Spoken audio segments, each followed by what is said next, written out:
Bonjour et bienvenue sur mon plan maths, l'application qui corrige vos exercices de mathématiques. Donc on a un exercice sur les symétries centrales et les symétries axiales. Donc définir avec précision toutes les transformations appliquées au triangle KHG pour paver le carré EFG. Donc j'ai utilisé GeoGebra afin de réaliser une copie du schéma. Donc là j'ai bien mon carré EFGH et j'ai mon triangle KGH.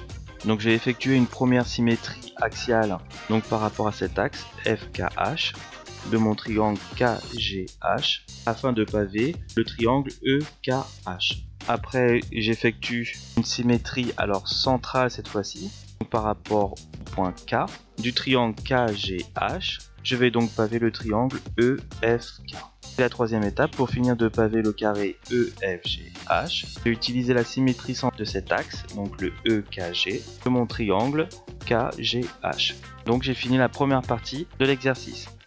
Définir avec précision toutes les transformations appliquées au carré EFGH ou à ses triangles intérieurs pour paver le carré ABCD. Donc je continue par rapport à ma figure. Pour effectuer le pavage du triangle FCG, je vais effectuer une symétrie axiale par rapport à l'axe G'FG du triangle EFG. Donc maintenant pour paver le triangle G'CF, je vais utiliser le triangle EFG et je vais effectuer une symétrie centrale par rapport au point F. Donc je vais pouvoir paver le triangle.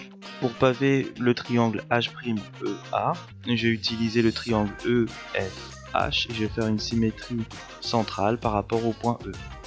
Pour paver le triangle AEH, on va utiliser la symétrie axiale par rapport à l'axe H'EH du triangle EFH. Donc je vais vouloir paver le triangle HGB, je vais utiliser la symétrie axiale GH avec le triangle KGH.